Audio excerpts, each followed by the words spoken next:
Chega mais, galera colorada, com vocês, Axel Colorado, em mais um vídeo. Vídeo especial, na minha opinião. Vou aí eleger os 11 melhores, e não maiores, melhores jogadores do Esporte Clube Internacional entre os anos de 2005 a 2011, que foram esses anos maravilhosos de vários e grandes títulos do Esporte Clube Internacional. Então, na largada, já deixa o seu like para fortalecer o canal do Axel Colorado. Seguindo o fluxo. Na tela, comentário do William Potter, que enviou um valeu demais no valor de R$25. Muito obrigado, William. Lembrando que você quer estabelecer uma pauta aqui no canal do Axel Colorado, você envia um valeu demais a partir de R$20 e você estabelece uma pauta aqui no canal do Axel Colorado. William Potter, fala, Axel, para você, qual foram os 11 melhores jogadores que passaram pelo Internacional de 2005 até 2011? Forte abraço, eu que deixo para você, William, um forte abraço. Essa lista aqui são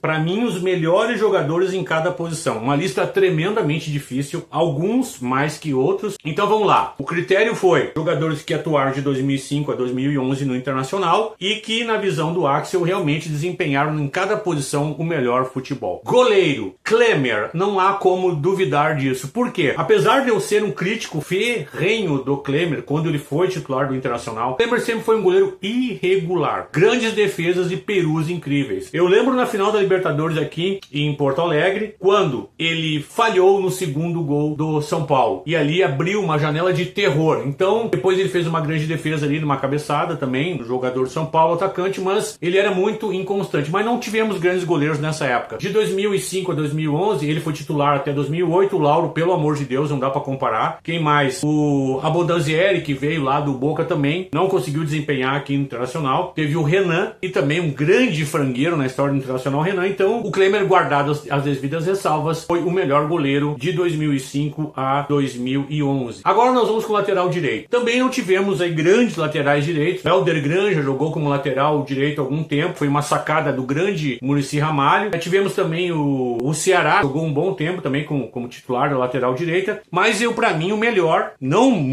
maravilhosamente melhor, mas o Ney, pra mim, foi o melhor lateral direito. Campeão da América em 2010. Pra mim, ele tinha mais equilíbrio entre defender e atacar. Era um jogador de uma técnica média, não era um grande jogador, mas ele tinha altura, tinha estatura, ele tinha força na marcação. Me lembro que ele fez um golaço na fase de classificação da Libertadores aqui em Porto Alegre, pombo sem asa na forquilha. Como não tivemos grandes laterais, eu sei que o Ceará foi muito bem lá no jogo contra o Barcelona e tal, jogou bem em jogos com o São Paulo, mas são os melhores. Então, pra mim, o Ney, pra mim, é o melhor lateral direito desses anos que eu estou analisando. Zagueiro pelo lado direito, eu não tenho nenhuma dúvida em eleger o Índio. Nenhuma, zero dúvida. Porque o Índio, pra mim, foi um dos maiores zagueiros da história do Internacional. Quando eu fiz a minha seleção, maiores time de todos os tempos do Inter, eu coloquei ele como zagueiro pelo lado esquerdo. E vou explicar por quê. Aliás, no final desse vídeo vai estar o link do vídeo melhores, na minha opinião, de todos os tempos. Por que que o Índio eu coloquei no lado esquerdo na seleção? Porque ele jogou 4 anos com o Bolívar como quarto zagueiro e foi campeão da América como quarto zagueiro. O Índio é um fenômeno. Campeão do mundo como zagueiro pelo lado direito, campeão da Libertadores e da Recopa Sul-Americana jogando pelo lado esquerdo. Zagueiro monstro, não tenho o que falar. Índio, o melhor zagueiro também da história do Internacional, jogando de quarto zagueiro, porque eu tinha que botar o Figueiredo, não tem como tirar o Figueiredo.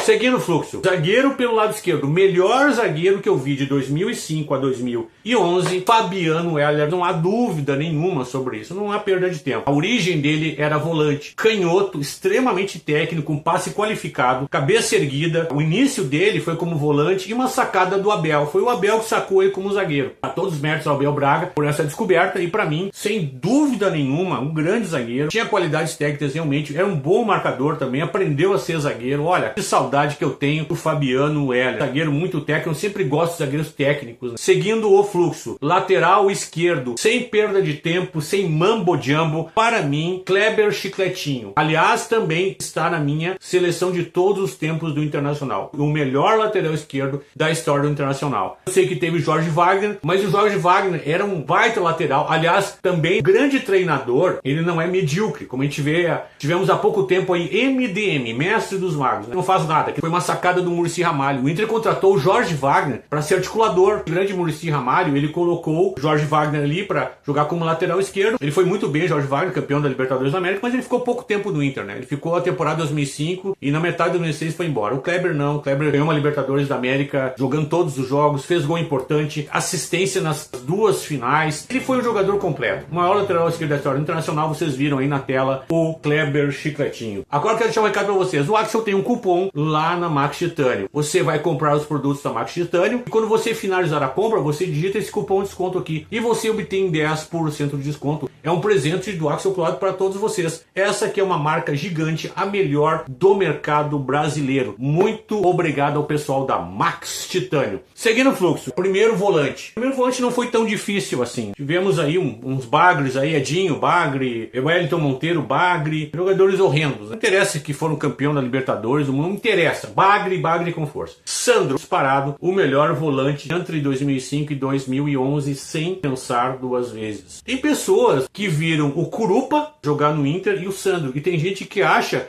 que o Curupira foi melhor que o Sandro, campeão da Libertadores 2010. Sandro tinha cabeça erguida, passes para quebrar linhas, roubava bastante bolas, um jogador completo. Mas, para alguns que não entendem nada de futebol, Curupira foi melhor. Deveriam ser presos por afirmações tão absurdas como essa. Sandro disparado, para mim, o melhor volante que atuou no Internacional entre 2005 e 2011. Seguindo o fluxo. Essa posição agora foi muito difícil para mim, porque eu tinha ali que decidir entre Paulo César Tinga e Pablo Horácio Guinhazú. Pablo Guinhazú. Por que eu decidi? Foi uma tortura para mim, mas eu frequentava o estádio na época. Eu nunca vi em toda a minha vida um jogador com tamanha intensidade. Eu nunca vi. Roubava a bola e que também era tático porque incomodava muito o adversário. Eu quero lembrar uma coisa, ele foi o coautor do gol do Leandro Damião contra o Chivas aqui em Porto Alegre. A bola estava no lado direito, foi lançada pro lado esquerdo da defesa do Chivas, foi colocada pro lado direito, o Guiazul foi lá e apertou, correndo atrás da bola que nem cachorro louco, que era o apelido dele. Chegou lá no garrão do cara, o cara errou o passe e caiu no pé do Damião e o resto é história. Então, o Guiazul, que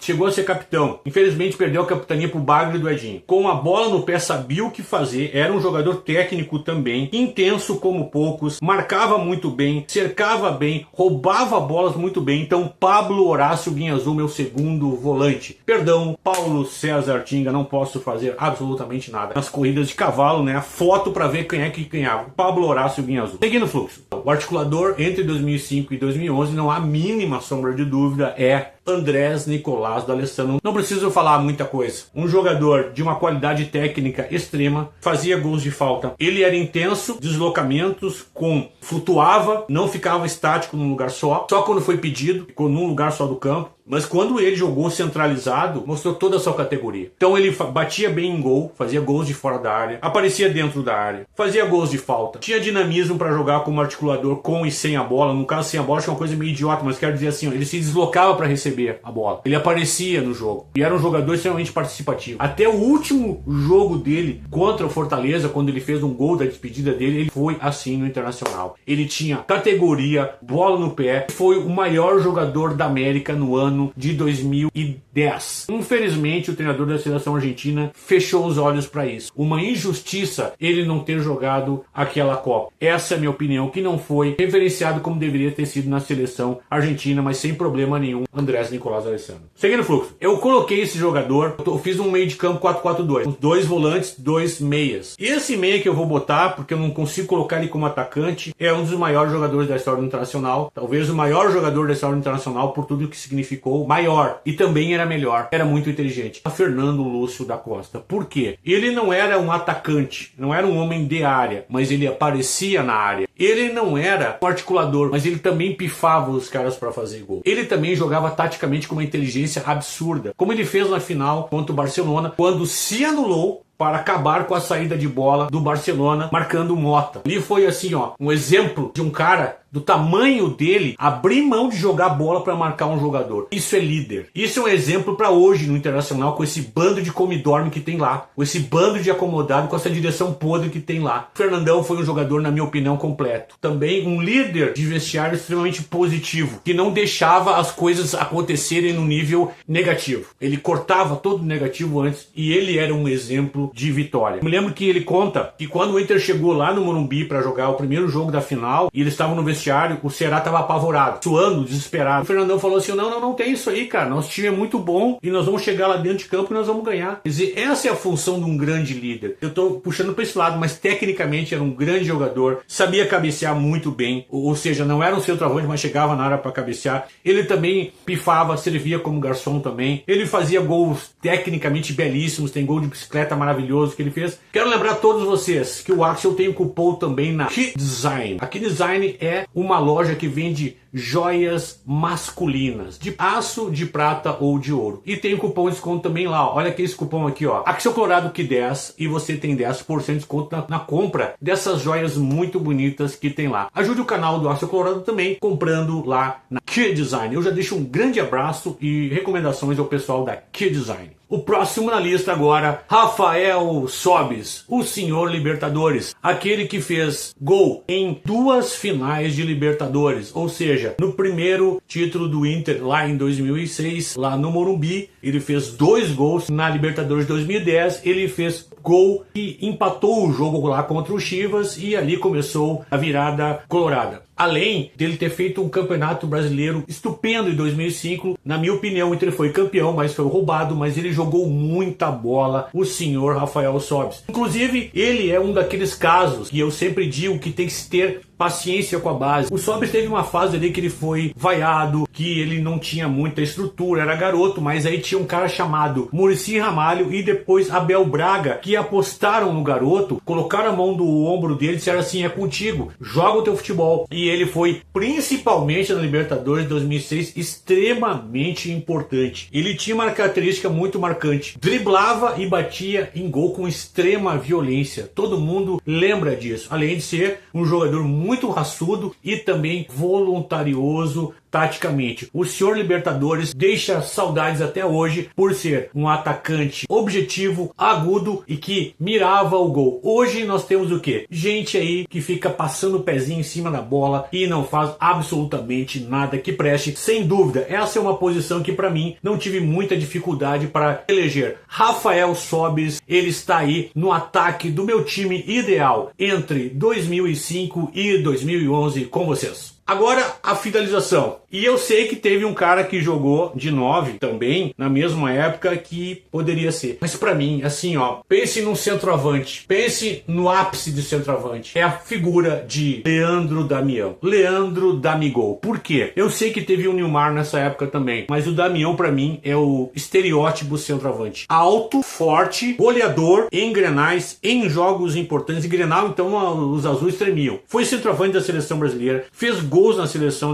brasileira, foi artilheiro da seleção brasileira numa Olimpíada, para mim injustiçado na seleção brasileira também, assim como o Luiz Fabiano também foi injustiçado na seleção, baita centroavante, monstro no centroavante, e é o estereótipo do atacante, do centroavante completo, com altura, com estatura, com corpo, gols de bicicleta, gols de cabeça, gol bonito, gol feio, presença diária, estrela, nasceu para jogar no Internacional. É uma pena que esses incompetentes que estão lá no Beira-Rio agora não aceitaram fazer um contrato de risco com ele. Mas contratar 2 centroavantes, que nenhum dos dois era centroavante, você sabe o que eu tô falando, pagando no total 3 milhões e 100 mil reais mensais para 2 caras que não conseguiu amarrar nenhuma das chuteiras do Damião, você sabe do que eu tô falando, eles fizeram. Mas para mim, apesar do Nilmar, para mim, o centroavante dos meus sonhos que eu vi jogar no Internacional entre 2005 e 2011, Leandro Damigol. E para fechar a conta, o treinador melhor entre 2005 e 2011. Olha, nós tivemos entre 2005 e 2011 Muricy Ramalho, monstro, Abel Braga e Adedor Bach. Pensa na dificuldade de eleger o melhor. E eu tive que entrar em profunda reflexão, porque eu pensei, entre 2005 e 2011, Nós tivemos até o treinador da seleção brasileira também ali, que foi o Dorival também, mas o Inter não chegou a construir uma grande história, foi campeão da Recopa, o Dorival no Inter. Mas 3 maiores treinadores da história do Internacional na minha lista estão. 3 dos 5 melhores de todos os tempos. Então é difícil a lista. Mas, em termos de título maior, claro que é o Abel. Campeão da Libertadores, campeão do mundo. O Muricy preparou esse time. O Muricy tirou o Inter do lodo. O Muricy chegou no Inter, já cansei de falar pra vocês, o Inter não tinha dinheiro pra pagar a gasolina pra botar no cortador de grama. E ele fez um trabalho espetacular. Depois foi multicampeão no São Paulo, campeão da Libertadores no Santos. É um baita treinador. Mas pra mim, melhor treinador é o Adenor Bach. O Tite é o treinador da seleção brasileira, não conseguiu grandes títulos, mas em termos de clube, é o maior vencedor de todos os tempos. Ele tem os títulos que o Muricy tem, ele tem os títulos que o Abel Braga tem, e mais, ele tem uma Sul-Americana que o Abel não tem, não conseguiu, e nem o Muricy conseguiu. Então, Adenor Bach, pra mim, o melhor treinador entre os anos 2005 e 2011. Maior Abel Braga, não tem o que dizer em relação a isso. Esse foi um vídeo especial para todos vocês. Esquecendo as agruras que vivemos atualmente no Esporte Clube Internacional, isso foi muito bom pra mim. Vim fazer esse vídeo bem feliz. Deixa aqui embaixo nos comentários a sua lista, a sua escalação, ou aqueles que eu esqueci, ou acha que eu fiz alguma injustiça. Os comentários estão abertos aí embaixo para isso. Lembrando que amanhã vai ter o vídeo com as famosas notas do Axel Colorado logo após o jogo do Internacional. Falei, me garanto. Um grande abraço e fique com Deus.